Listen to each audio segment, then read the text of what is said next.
안녕하세요. 보라루키입니다. 과수 농사를 짓다 보면 많은 농가들이 이런 생각을 하십니다. 과일 크기는 비대기에 만드는 거 아니야? 6월부터 칼륨 넣고 물 충분히 주고 비대제 넣으면 커지겠지. 지금은 열매가 아직 작으니까 조금 더 기다려도 되겠지. 그런데 실제 현장에서는 이 생각 때문에 수확 때 후회하는 경우가 많습니다. 과일이 작게 끝나는 이유가 꼭 수확 직전에 비료가 부족해서만은 아닙니다. 6월에 칼륨을 안 넣어서만 생기는 문제도 아닙니다. 진짜 중요한 시기는 그보다 앞에 있습니다. 바로 세포 분열기입니다.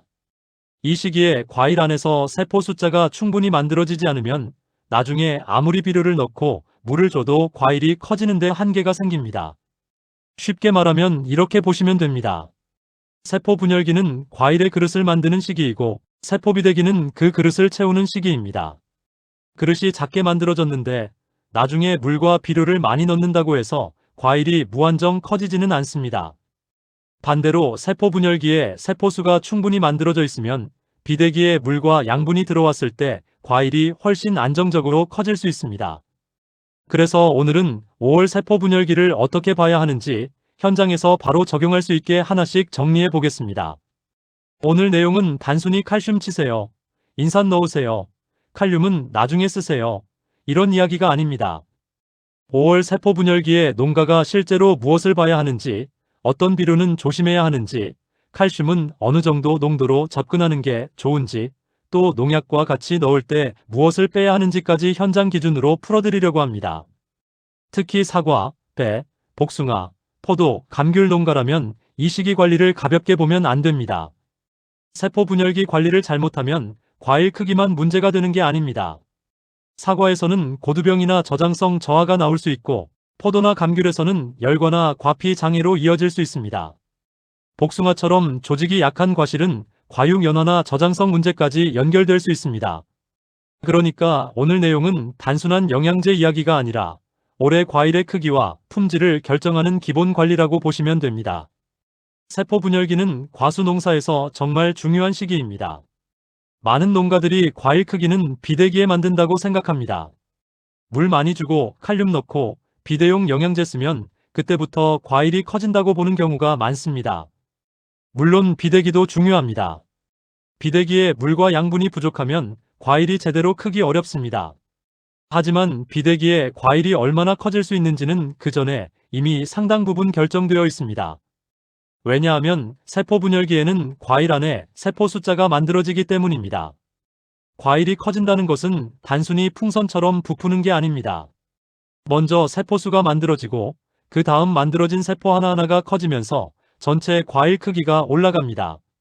그런데 세포 숫자가 적게 만들어져 있으면 나중에 세포 비대기에 아무리 물과 양분을 공급해도 과일 크기가 기대만큼 나오기 어렵습니다. 그래서 세포 분열기 관리는 지금 당장 과일을 크게 보이게 만드는 관리라기보다 나중에 과일이 크게 클 수 있는 구조를 미리 만들어주는 관리라고 보시면 됩니다. 농가 입장에서 쉽게 말씀드리면 이렇습니다. 5월은 과일을 억지로 부풀리는 시기가 아닙니다. 과일이 나중에 커질 수 있도록 기초 체력을 만드는 시기입니다. 이 시기에 기초 체력이 약하면 6월 이후에 비료를 아무리 넣어도 반응이 약하게 나옵니다. 처음에는 과일이 조금 커지는 것처럼 보이다가 어느 순간 멈추고 잎은 번들거리는데 과실은 생각만큼 안 크고 나무는 신초만 계속 뻗는 경우가 생깁니다. 그러다 수확 때 가면 크기도 흔들리고 품질도 같이 흔들립니다. 그래서 5월 세포 분열기에는 조급하게 과일을 키우려고 하기보다 과일이 나중에 제대로 커질 수 있는 조건을 먼저 만들어줘야 합니다. 이 부분을 놓치면 비대기에 아무리 열심히 관리해도 기대한 만큼 결과가 안 나올 수 있습니다. 세포 분열기에 과일이 제대로 만들어지려면 한 가지만 잘해서는 부족합니다. 세 가지가 같이 맞아야 합니다. 첫째는 착과 부담입니다. 과일이 너무 많이 달려 있으면 어린 과실들이 서로 양분 경쟁을 합니다. 이 시기는 과실 하나하나가 세포수를 만드는 시기입니다. 그런데 남길 과실과 버릴 과실이 너무 오래같이 달려 있으면 나무가 가진 에너지가 여러 과실로 나뉘어 버립니다. 그러면 정작 남겨야 할 과실에 에너지가 집중되지 못합니다. 그래서 적과는 단순히 과일 수를 줄이는 작업으로만 보면 안 됩니다. 적과는 남길 과실에 세포 분열 에너지를 몰아주는 작업입니다. 이 시기에 적과가 늦어지면 남길 과실이 초기에 받아야 할 힘을 충분히 받지 못할 수 있습니다. 두 번째는 신초 세력입니다. 질소가 과하거나 수세가 너무 강하면 나무는 과실보다 신초를 먼저 키우려고 합니다. 현장에서 이런 말씀 많이 하십니다. 잎은 좋은데 과일이 안 큰다. 나무는 힘이 있는데 열매가 약하다. 신초는 계속 뻗는데 과일 크기가 마음에 안 든다. 이런 경우는 나무 안에서 양분 흐름이 과실보다 신초 쪽으로 가고 있을 가능성이 큽니다. 물론 세포 분열기에는 신초도 필요합니다. 잎이 있어야 광합성을 하고 광합성을 해야 과실을 키울 수 있기 때문입니다. 하지만 신초가 지나치게 강하면 문제가 됩니다.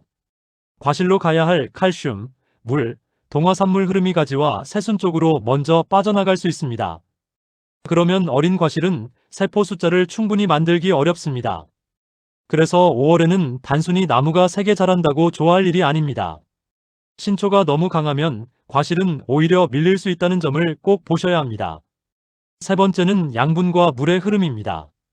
세포 분열기에는 칼슘, 인산, 마그네슘, 그리고 물 흐름이 같이 맞아야 합니다. 칼슘은 세포벽과 조직 안정에 필요합니다. 인산은 세포 분열에 필요한 에너지 대사와 뿌리 활력에 관여합니다. 마그네슘은 잎의 광합성을 받쳐주는 역할을 합니다. 그런데 이 양분들이 있다고 해서 무조건 과실까지 잘 가는 것은 아닙니다. 물 흐름이 안정되어야 양분도 움직이고 과실까지 연결될 수 있습니다. 즉, 세포 분열기는 영양제 한 번 치고 끝나는 시기가 아닙니다. 착과량, 신초 세력, 물 흐름, 방제 혼용, 칼슘 선택, 그리고 칼륨을 언제부터 쓸 것인지까지 같이 봐야 하는 시기입니다. 이걸 따로따로 보면 답이 안 나오고 전체 흐름으로 봐야 현장에서 결과가 나옵니다. 칼슘은 과일을 단단하게만 만드는 성분이 아닙니다. 많은 농가들이 칼슘을 수확 직전 고두병이나 저장성 때문에 떠올립니다. 물론 그 부분도 맞습니다. 하지만 칼슘은 그보다 훨씬 앞에서부터 중요합니다. 칼슘은 세포벽을 만들고 세포와 세포 사이를 안정시키고 과실 조직의 기본 골격을 잡는 데 관여합니다. 그래서 세포 분열기 칼슘 관리는 수확 직전에 고두병만 막는 작업이 아닙니다. 어린 과실 때부터 조직을 안정시키는 작업입니다. 이 시기에 칼슘 흐름이 약하면 나중에 과일이 커질 때 조직이 약해질 수 있습니다. 사과에서는 고두병, 저장성 저하, 과육 조직 약화와 연결될 수 있습니다. 배에서는 과피와 과육 조직 안정에 영향을 줍니다.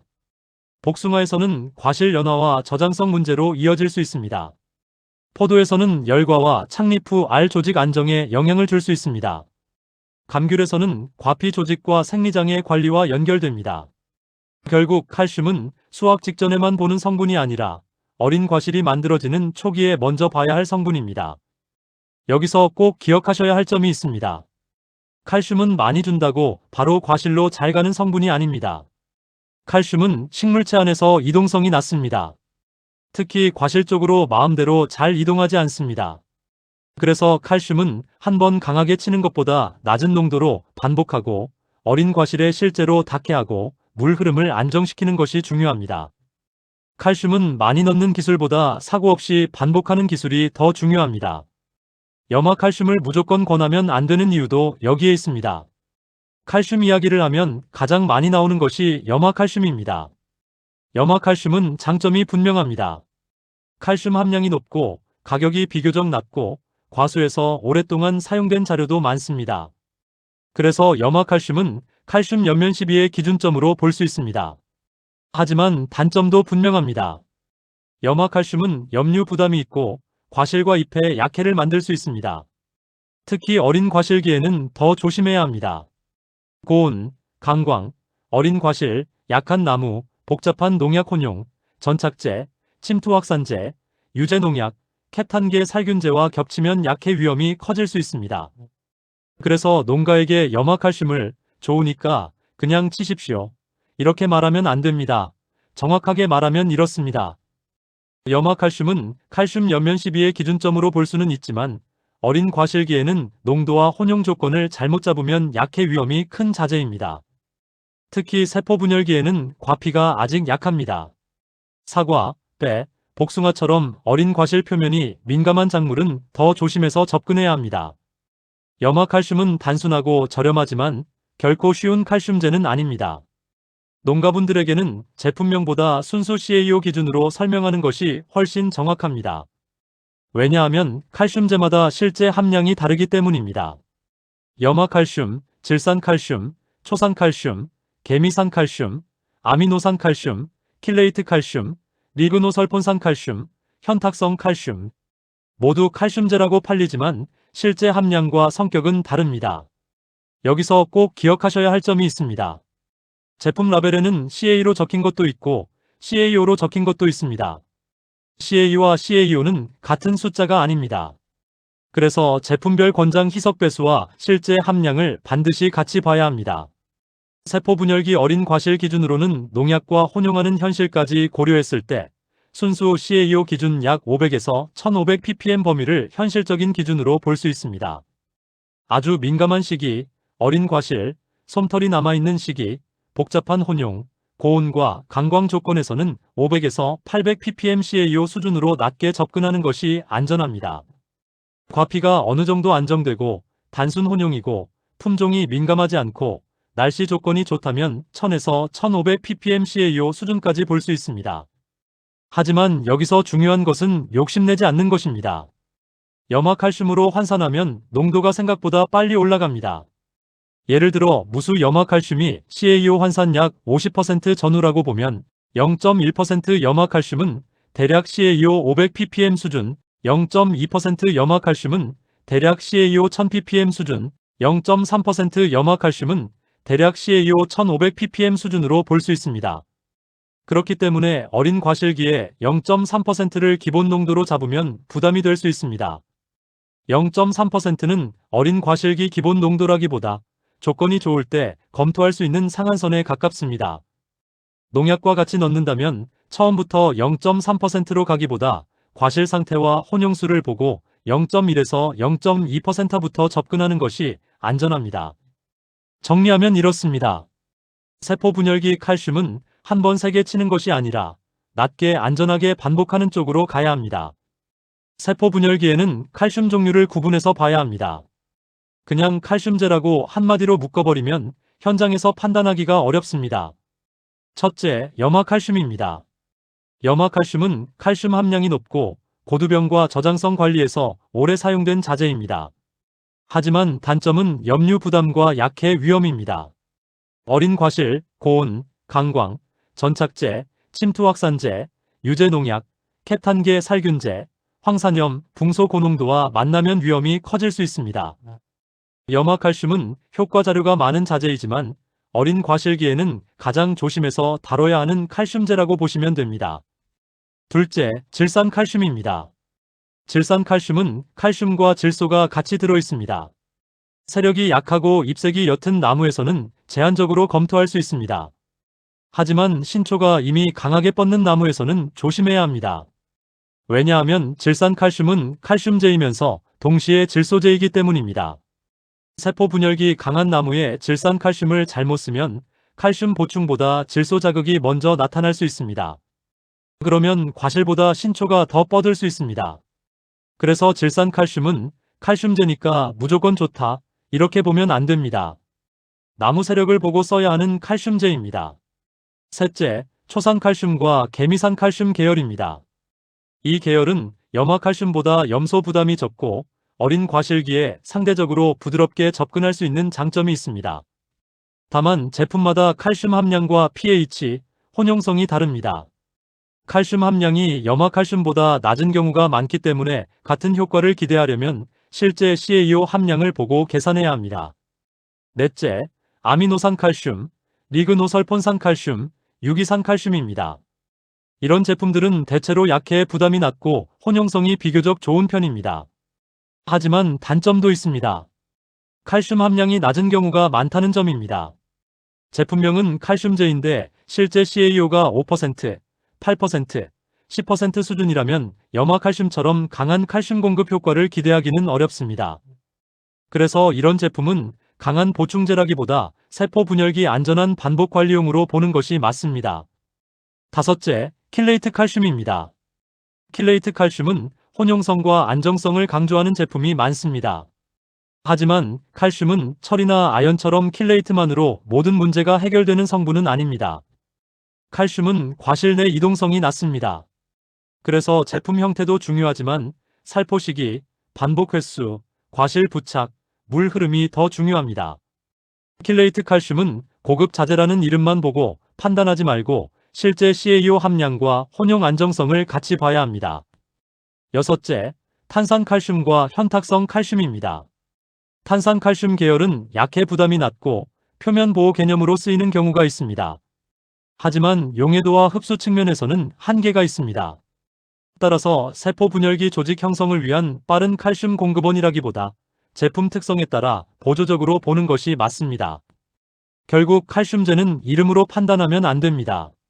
실제 CaO 함량, 질소 포함 여부, 약해, 위험, 혼용 안정성, 그리고 지금 나무 상태를 같이 보고 선택해야 합니다. 현장에서는 농약 따로, 칼슘 따로, 영양제 따로 치기 어렵습니다. 사과, 배, 복숭아, 포도, 감귤 농가는 세포 분열기에도 보통 7일에서 10일 간격으로 방제를 합니다. 그리고 그 안에 살균제, 살충제, 영양제, 칼슘제를 같이 넣는 경우가 많습니다.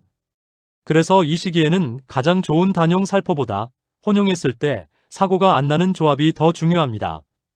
첫째, 칼슘과 인산계는 한 통에서 조심해야 합니다. 여기서 인산계라고 하면 구체적으로 이런 것들입니다. 인산칼륨, 제일인산칼륨, 인산염, 인산이 많은 착과용 영양제, 인산이 많은 비대용 영양제입니다. 이런 인산계 자재와 칼슘제를 같은 통에 넣으면 물 조건에 따라 침전이나 불용화가 생길 수 있습니다. 눈에 보이는 침전이 없더라도 실제로는 통 안에서 반응이 일어나 효과가 떨어질 수 있습니다. 여기서 인산을 본다는 것은 인산칼륨을 강하게 넣으라는 뜻이 아닙니다. 세포 분열기에는 에너지 대사와 뿌리 활력을 위해 인산이 필요합니다. 다만 칼슘과 같은 통에 인산칼륨이나 제일인산칼륨, 인산염을 섞는 것은 조심해야 한다는 뜻입니다. 인산을 보강해야 한다면 칼슘 살포와 분리하거나 관주 쪽에서 낮은 농도로 접근하는 편이 더 안전합니다.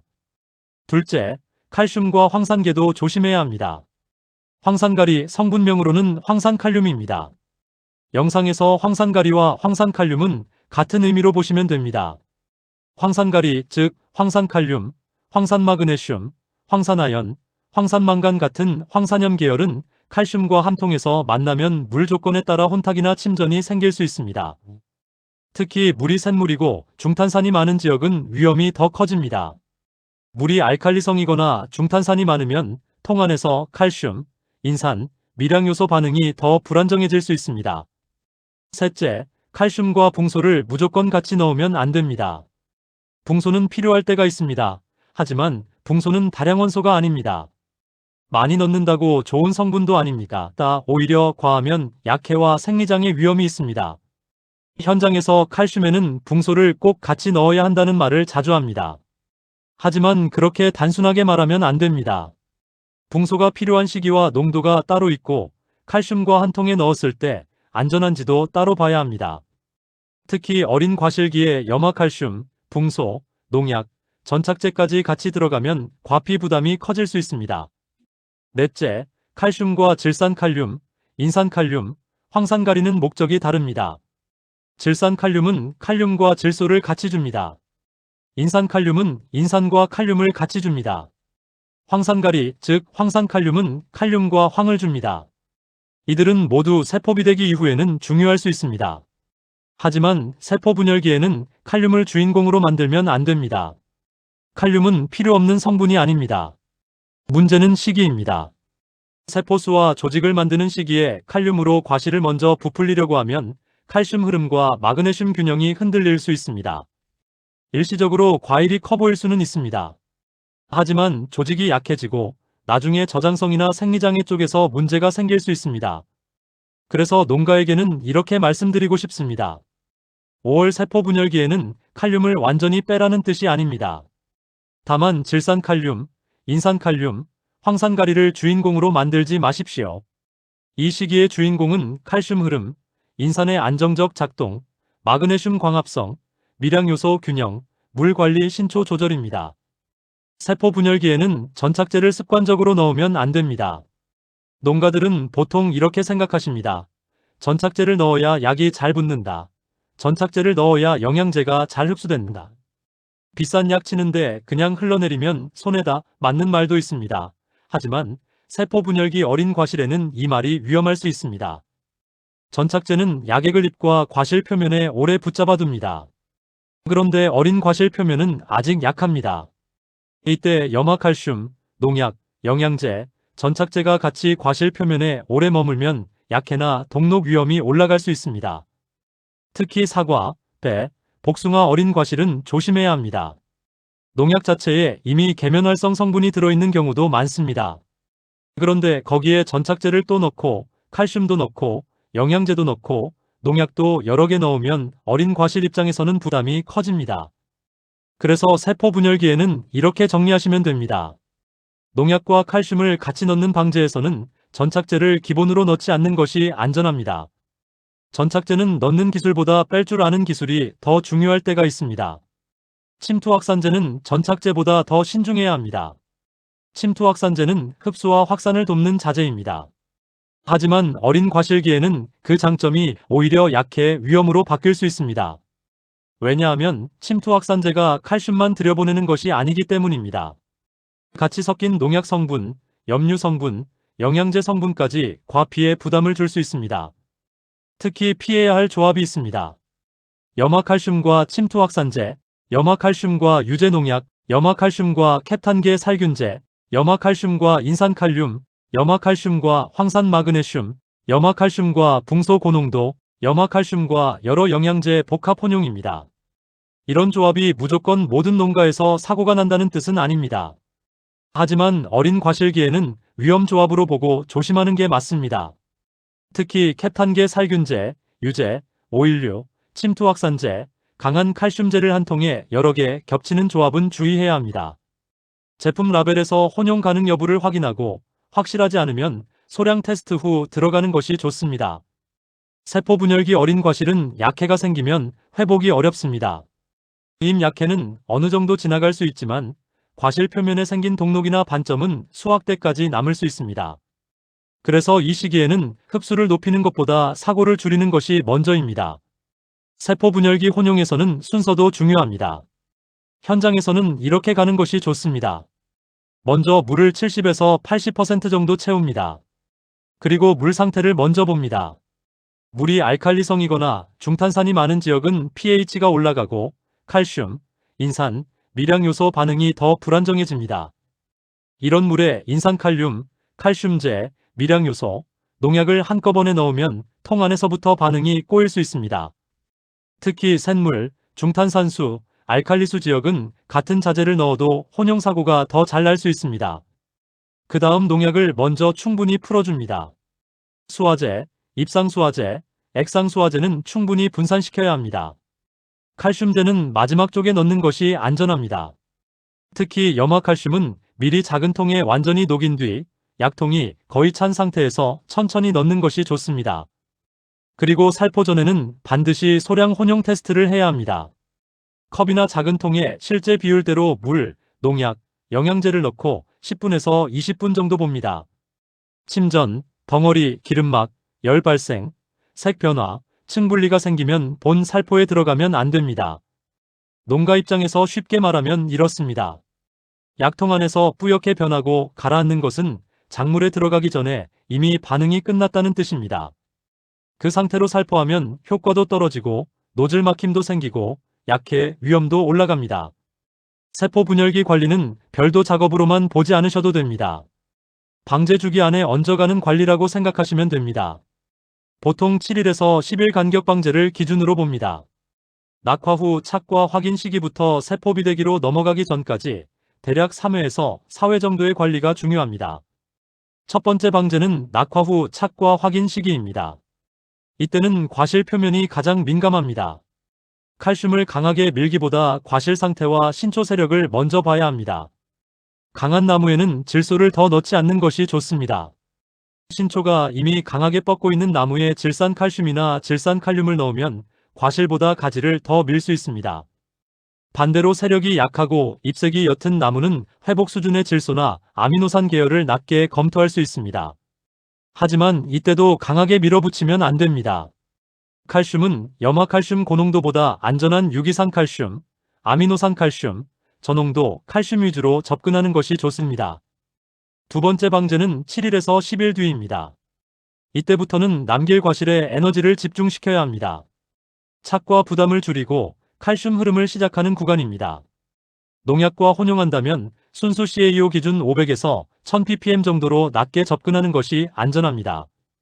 혼용수가 적고 과피가 안정되어 있고 날씨 조건이 좋다면 1000에서 1500ppm까지 볼 수 있습니다. 하지만 어린 과실기에는 욕심내지 않는 것이 좋습니다. 세 번째 방제는 다시 7일에서 10일 뒤입니다. 이 구간이 세포 분열기의 핵심입니다. 칼슘은 반복하고 마그네슘은 잎 기능을 받쳐주고 미량 요소는 결핍이 의심될 때만 낮게 보강합니다. 이때도 인산칼륨, 질산칼륨, 황산가리를 강하게 밀지 않는 것이 좋습니다. 인산이 필요하다면 칼슘과 같은 통에 넣지 말고 다음 방제나 별도 관주 쪽으로 돌리는 편이 안전합니다.